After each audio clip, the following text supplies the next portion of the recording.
s'en parlait des fois. Le millionnaire, là, lui, son argent, là, pas de risque, pas rien. Tout mon argent, je mets ça sécuritaire. À ce temps que j'ai fait ma fortune, il ne faut pas que ça bouge. Ben, il ne veut pas la perdre. Ça, c'est quelque chose que j'ai beaucoup entendu. Ouais, puis l'autre, en échange, la personne qui n'a pas une scène dans le compte, je mets tout ça 100% action. Faut que ça bouge. Écoute, je veux mon billet de loterie. Là. C'est pas logique.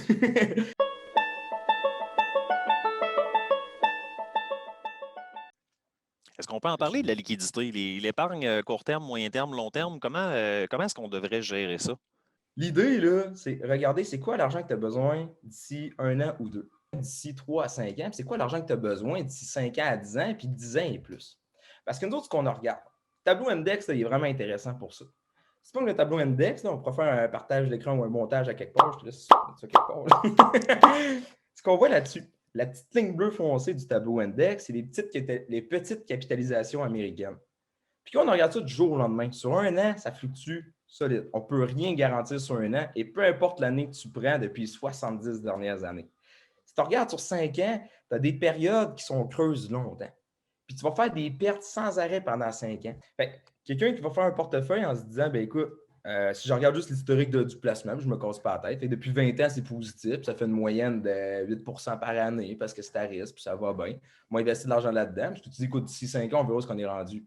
Mais ça arrive, surtout les marchés émergents qui fluctuent énormément, ou le S&P 500 ou le TSX, n'importe quoi. Ça arrive, là, tu passes 5 ans négatifs. Si tu investis dans une seule action, tu dis, hey, je prends tel titre, j'y crois. Une compagnie peut faire faillite.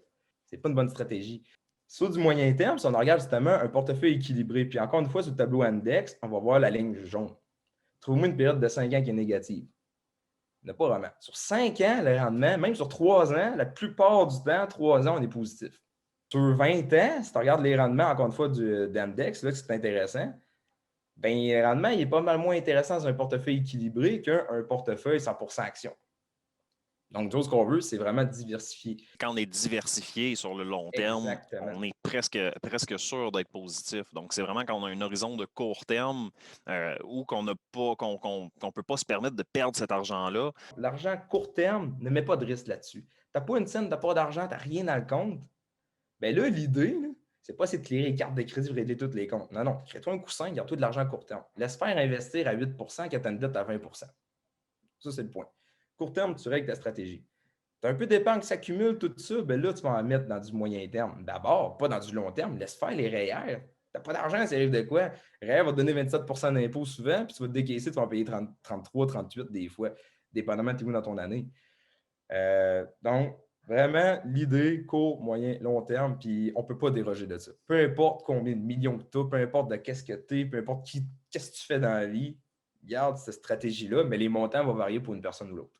Donc, peut-être l'argent court terme, peut-être l'argent disponible du jour au lendemain pour être capable de payer tes dépenses, ton coussin financier, tout ça. Ça ne veut pas dire que 100% de ton argent devrait être dans le compte chèque, mais accessible, liquide, avec un très, très minime ou zéro risque, court terme, en 2 ans. C'est d'accepter qu'il n'y a pas de rendement sur le court terme, dans le fond. C'est faire ce sacrifice-là. Donc, ça veut dire que court terme, c'est être réaliste aussi. J'en vois du monde qui ont 122 000 dans le compte chèque. T'abuses. Oui, mais j'aime ça une sécurité. Oui, mais t'abuses. À moins que tu te dis que tu es entrepreneur, puis c'est ton fonds de roulement, puis tu en as besoin. Encore là, 122 000 de fonds de roulement, tu as un papier payroll, tu avoir besoin de ça, liquide dans un compte chèque. Normalement, tu réinvestis le plus possible, puis tu trouves d'autres moyens. En effet.